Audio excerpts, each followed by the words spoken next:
Oke, bismillahirrahmanirrahim. Assalamualaikum warahmatullahi wabarakatuh. Teman-teman, gimana kabarnya semuanya? Mudah-mudahan dalam keadaan sehat walafiat ya. Oke, kita masuk ke materi selanjutnya. Pokoknya tetap fokus dan mari kita belajar dan kita masuk ke materi selanjutnya.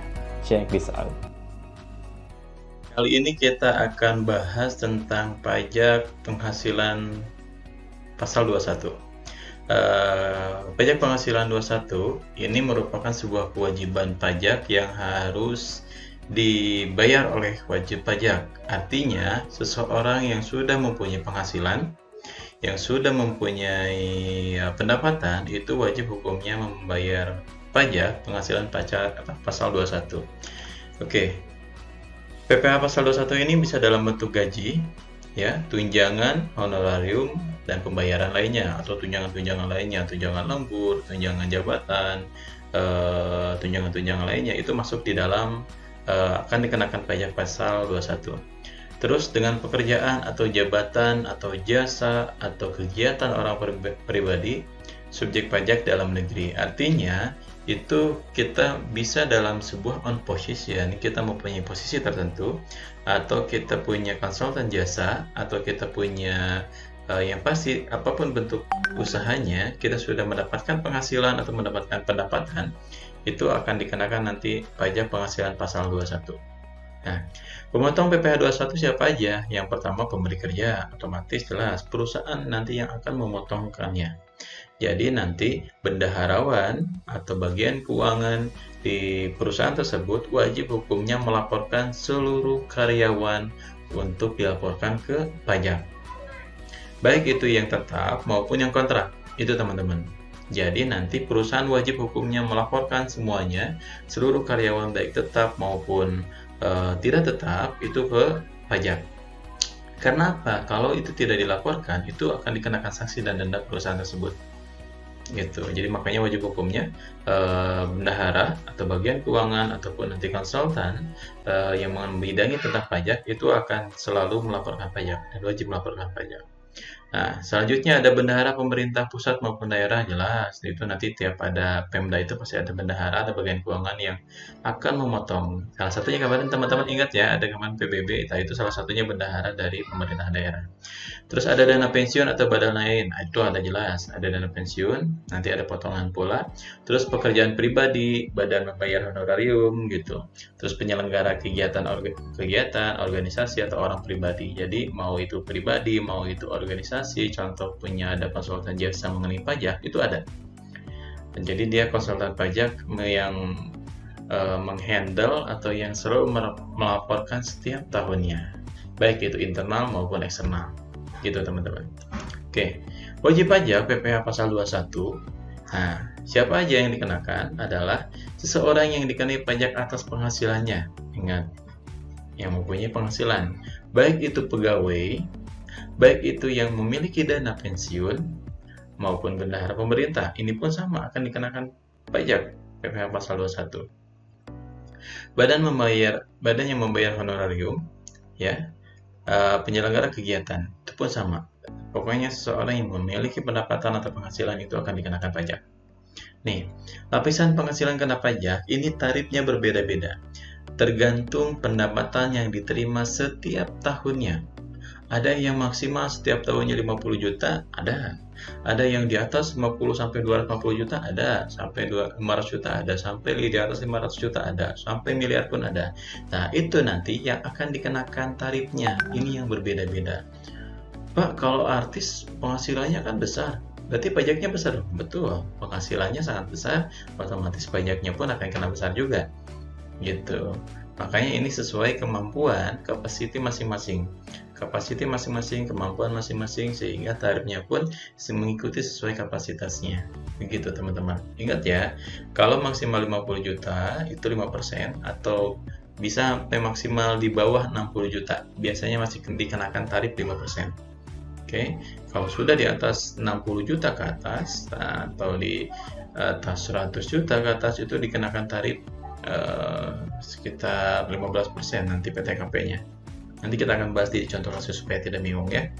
Oke, lanjut. Nih, Tarif penghasilan tidak kena pajak atau disingkat PTKP. Teman-teman harus peka ya. PTKP apa sih, singkatan dari apa? Ingat, penghasilan tidak kena pajak. Artinya itu menjadi pengurang dari penghasilan kita. Ya, penghasilan kita itu ada pengurangannya. Di antaranya ini disingkat penghasilan tidak kena pajak. Berapa nominalnya? Untuk wajib pajak orang pribadi itu 54 juta.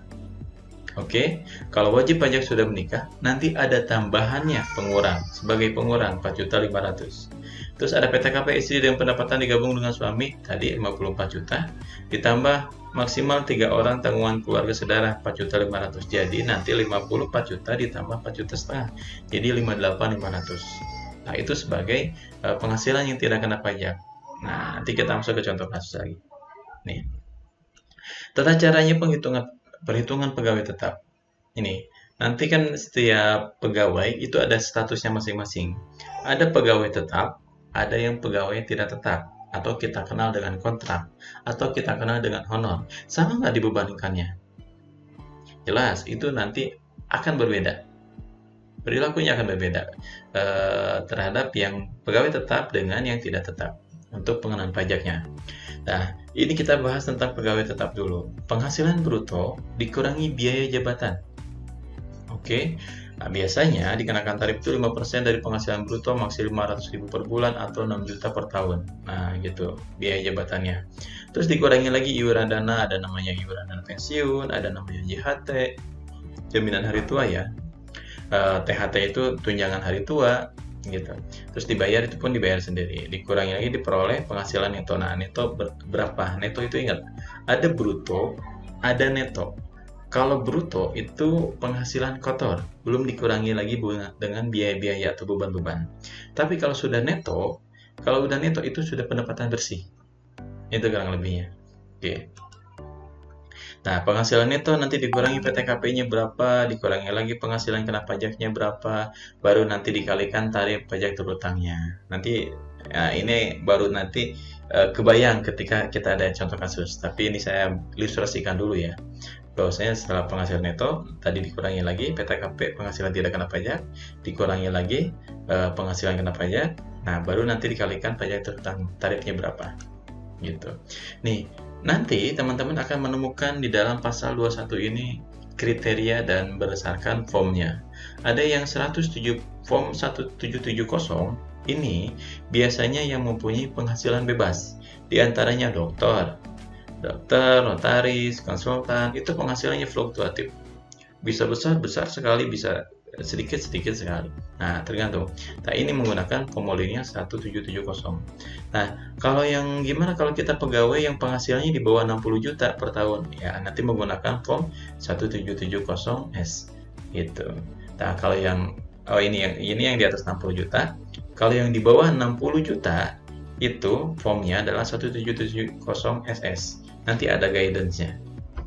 Itu yang pasti teman-teman harus ketika mengukur Pak, saya punya penghasilan 4 juta. Saya harus ngisi yang form yang mana? Oke. Kalau 4 juta kalikan 12. Ya. 4 juta kalikan 12. Total 48 juta. Nah, kita berarti kalau 48 juta, kita menggunakan form yang mana? Ya jelas, pasti kita menggunakan form yang 1770SS. Itu. Pak, kalau saya penghasilan 10 juta Pak, 10 juta per bulan. Misalkan saya udah menjabat kepala cabang, saya harus menggunakan form yang mana? Ya sudah, berarti menggunakan form yang 1770S. Kenapa? Karena 10 juta kalikan 12 bulan. Oke, 10 juta kalikan 12 bulan berarti 120 juta per tahun. Ya, otomatis menggunakan form yang 1770S. Adapun tadi yang notaris, dokter, dan konsultan yang lain semuanya menggunakan 1770 karena itu penghasilannya bebas. Oke, nih ketika kita akan sudah bahas tentang ini, kita sekarang akan ngebahas ke contoh kasusnya. Ya, sekarang kita digunakan dengan e-filing, dengan DJP online, gitu, ada online pajak, semuanya berbasis online. Nih, di sini saya ingin menunjukkan. Nah, ini adalah SPT tahunan, pajak penghasilan wajib pajak orang pribadi. Nah, yang tadi ya, 1770S. Artinya, formulir ini yang biasa digunakan yang mempunyai penghasilan ke atas, di atas 60 juta. Nah, kalau yang SS nanti di penghasilan di bawah 60 juta per tahunnya. Jadi kita harus punya NPWP, kita punya nama wajib pajak di sini adalah nama kita, terus pekerjaan kita apa, nomor telepon, statusnya kita punya keluarga ada berapa, kerabat ada berapa, kita nanti isi semua. Isi punya NPWP, masukkan di sini semua. Nah, kali ini kita akan bahas cuma baru single dulu ya. Nah, jadi nanti pajak yang pribadi, yang single, belum berkeluarga, atau dengan nanti pajak berdua dengan istri, kalau sama-sama kerja nanti ada beda lagi perhitungannya. Tapi kali ini kita bahas step by step, kita bahas yang perorangan dulu. Yang perorangan yang punya penghasilan pribadi saja. Gitu. Punya istri tapi istri tidak kerja, tapi kita sendiri, ya sudah, berarti cukup kita saja. Nah, nanti kita akan bahas penghasilan itu berapa. Jadi ini formulir ini ada yang nanti otomatis dan ada juga yang manual juga yang kita isi. Ini banyak banget. Nah, kredit pajak, terus ada namanya kurang atau lebih bayar kayak gini. Nah, dulu kita sering menggunakan atau melengkapi formulir ini dengan manual. Nah, kalau sekarang lebih praktis, sebenarnya lebih praktis dengan menggunakan DJP online, lebih simpel. Tapi ini item-item ini akan selalu ditanyakan. Sekali lagi, item-item ini akan selalu ditanyakan ketika kita mengisi mengisi PPh pasal 21. Oke, jadi teman-teman harus familiar ya. Ingat kode formulir ini. Pak, apakah kita nanti wajib mengisi? Ya, wajib. Someday nanti teman-teman kalau sudah bekerja, ya, punya penghasilan, kalian nanti wajib hukumnya setiap tahun melaporkan ini. Ingat, kalau kita melaporkan pajak perorangan maksimal adalah akhir Maret, kalau badan itu akhir April. Itu teman-teman. Itunya. Kalau lebih dari itu nanti kita akan dikenakan sanksi dan denda. Nah, ini formulirnya ya, yang manualnya. Nah, sekarang kita masuk ke contoh kasus. Nah, ini dia. Oke. Nih. Teman-teman, nanti kalau mau ini lihat contoh soal ini, teman-teman nanti bisa klik online-strippajak.com.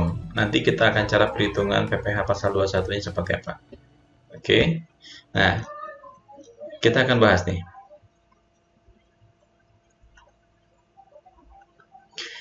Oke, teman-teman. Langsung. Di sini diketahui adalah Sita Rianti adalah karyawati pada perusahaan PT Onyx Komunika dengan status menikah dan mempunyai 3 anak. Suami Sita merupakan pegawai negeri sipil di Kementerian Komunikasi dan Informatika. Sita menerima gaji 6 juta per bulan. Oke, ingat, Sita Rianti karyawati, dia mempunyai penghasilan. Dan suami pun itu punya penghasilan, tapi di sini sifatnya individu masing-masing karena suami Sitanya dia di Kementerian Komunikasi, dia bayar sendiri. Begitupun Sita pun membayar sendiri, tidak digabung. Itu boleh nggak Pak? Boleh saja.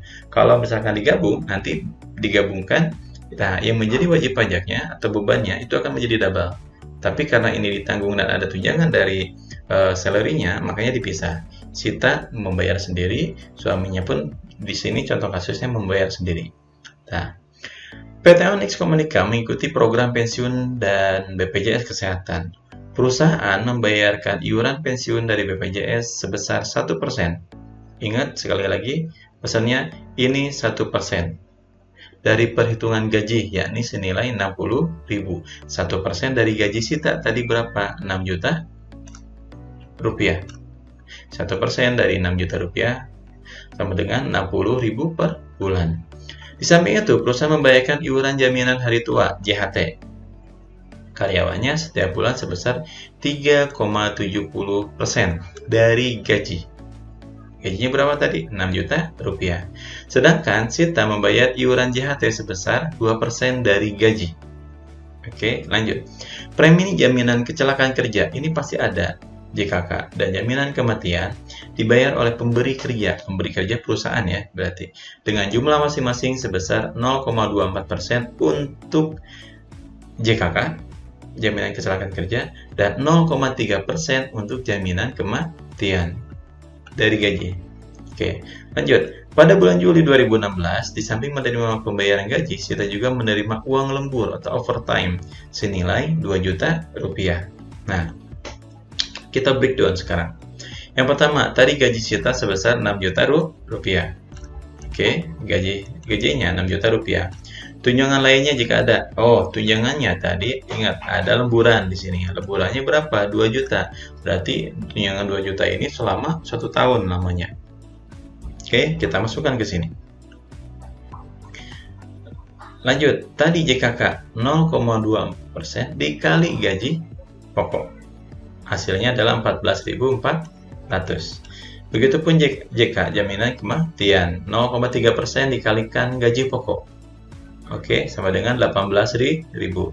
Ini ditotalkan 6 juta ditambah 2 juta ditambah 14.400 ditambah 18.000 sama dengan 8.032.400, sehingga gaji Sita sebenarnya 8.032 beserta tunjangan-tunjangan dan jabatannya. Gitu teman-teman. Oke, lanjut.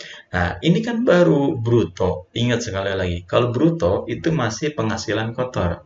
Kalau sudah neto itu berarti bersih. Ingat, bruto itu dikurangi dengan beban-beban atau biaya-biaya. Biayanya apa aja? Bebannya apa saja? Yang pertama, biaya jabatan. Ingat, tarifnya adalah 5%. Jadi biaya jabatan 5% dikalikan penghasilan bruto 8.032.400. Oke, hasilnya adalah 401.620. Lanjut, ada iuran JHT, jaminan hari tua. Tadi 2% dari gaji pokok. Ya, ingat, gaji pokok bukan penghasilan bruto. Gaji pokoknya berapa tadi? 6 juta. 2% dikalikan 6 juta sama dengan 120.000. Nah, lanjut. Ini ada jaminan pensiun 1% dari gaji pokok. 1% dari 6 juta adalah 60.000. Ini ditotalkan semua. Ya, dari biaya jabatan ditambah JHT tadi 2% ditambah jaminan pensiun 60.000, ini ditotalkan hasilnya adalah 581.620. Gitu teman-teman. Ya. Nah, ini baru muncul penghasilan neto atau bersih per bulan. Sebulan berapa hasilnya? Ya sudah, tadi penghasilan bruto 8 juta ini 8.400 dikurangi tadi pengurangannya berapa? 581.620. Hasilnya sebulan adalah 7.450.780. Ini penghasilan neto. Oke, per bulan ya. Nah, kita pengen tahu, ingat, 1 tahun itu 12 bulan. Jadi kalau kita pengen tahu penghasilan kita setahun berapa, ya sudah tinggal dikalikan 12. Jadi 7.450 dikalikan 12 bulan atau 12, hasilnya adalah yang ini ya, 12 dikali 780, hasilnya adalah 89.409.360. Oke. Nah, di sini ingat tadi PTKP penghasilan tidak kena pajak karena ini dianggapnya sendiri, itu penghasilannya PTKP-nya adalah 54 juta. Oke. 54 juta 89. Nah, di sini dikurangi 54 juta.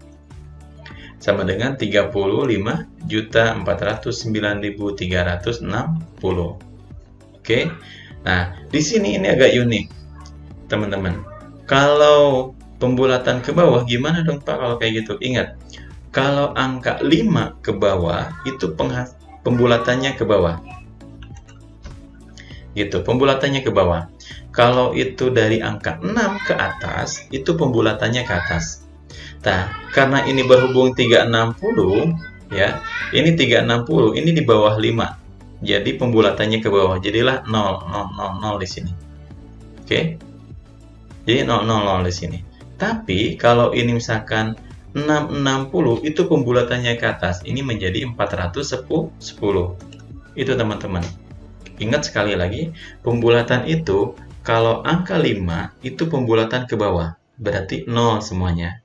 Tapi kalau dari 6 ke atas, 680. Nah, kalau dibulatkan berarti pembulatan ke atas. Jadi nambah angka ke sebelumnya. Jadi 410.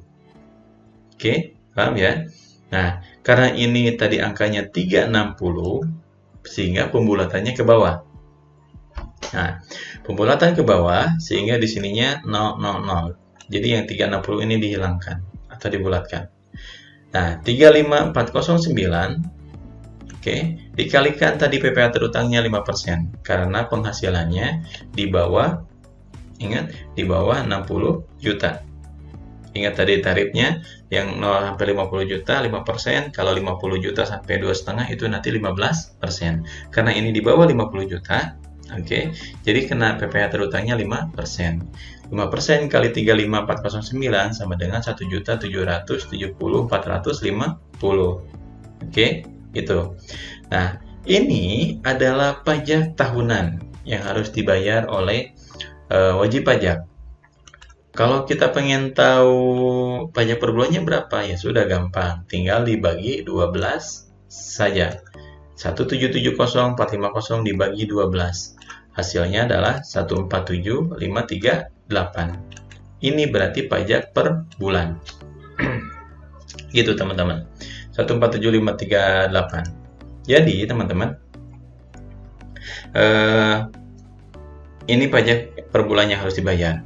Nah, ada yang sedikit berbeda. Berbedanya apa? Ketika kita tidak mempunyai NPWP, ya, nomor pokok wajib pajak. Bagi yang tidak mempunyai NPWP akan dikalikan 120%.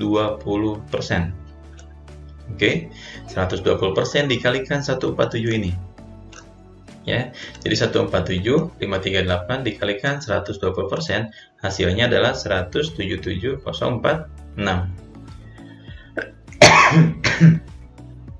Gitu kurang lebih teman-teman. Ya, jadi harusnya dibayarnya 147 karena nggak punya NPWP, sehingga yang wajib pajak harus membayarnya 177.046. Oke teman-teman, tadi yang PPh pasal 21 yang per bulan itu 147. Kalau kita tidak punya NPWP, ya, tadi hasilnya adalah 177, berarti ada peningkatan selisih 30.000 sekian. Itu kalau kita tidak punya NPWP. Jadi teman-teman, nanti kalau ada contoh kasus, misalkan Sita tidak memiliki NPWP, berarti yang harus dibayarkan Sita adalah sebesar 177.046. Tapi kalau punya NPWP, ya dia cukup membayar 147.538 per bulan. Nah, itu kurang lebihnya teman-teman untuk perhitungan pajak PPh pasal 21 untuk perorangan atau wajib pajaknya dihitung pribadi sendiri. Nah, ini yang wajib dibayarkan setiap setiap tahunnya yang harus kita laporkan. Pak, kalau berarti bayarnya gimana? Apakah ke kantor pajaknya kita bayar uang tunai atau bagaimana? Biasanya kita datang ke kantor pajak itu hanya untuk mengkonsultasikan berapa angka yang pasti yang harus kita bayar. Nah, kalau di sini nanti sudah muncul angka yang ini, berarti ini yang kita bayarkan atau ini yang kita bayarkan pajak per tahunnya. Bayarnya kemana? Bisa ke kantor pos, bisa ke perbankan yang ditunjuk yang sudah kerjasama dengan Dirjen Pajak. Banyak, hampir semua bank-bank BUMN dengan kantor pos itu sudah kerjasama dan bisa membayar pajak. Cuma nanti ada kode-kode tersendiri untuk kode pajak-pajaknya, PPh-nya pasal berapa. Nah, itu kurang lebih teman-teman untuk saat ini. Kita bahas untuk perorangan dulu. Nanti pertemuan selanjutnya kita akan bahas dengan dua penghasilan. Penghasilan suami dengan penghasilan istri, apabila digabung nanti jadi berapa, punya anak 3 nanti berapa, pengurangan PTKP-nya nanti kita akan bahas selanjutnya. Oke, kurang lebihnya seperti itu. Mohon maaf apabila ada kesalahan. Teman-teman kalau ada yang ingin ditanyakan nanti boleh sharingkan ke saya.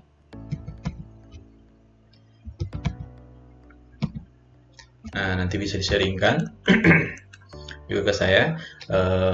Kalau ada yang kurang jelas nanti bisa share di grup itu untuk menjelaskan lebih detail lagi, atau nanti mau share tentang apapun juga boleh gitu. Yang pasti intinya dari PPh pasal 21 ini adalah everyone, setiap orang yang memiliki penghasilan baik itu tetap dan tidak tetap itu tetap wajib membayar pajak. Dan ingat teman-teman, bagi yang pegawai kontrak atau yang tidak tetap tadi perlakuannya gimana? Perlakuannya adalah pembayarannya adalah 50% dari yang pegawai tetap. Kurang lebih kayak gitu. Jadi kalau 50%, kalau tadi 147 berarti setengahnya dari situ. Itu yang wajib dibayarkan oleh yang tidak tetap. Oke, itu saja teman-teman yang dapat saya sampaikan. Kita ketemu lagi nanti minggu depan dengan materi yang selanjutnya. Maafkan apabila ada kesalahan. Assalamualaikum warahmatullahi wabarakatuh.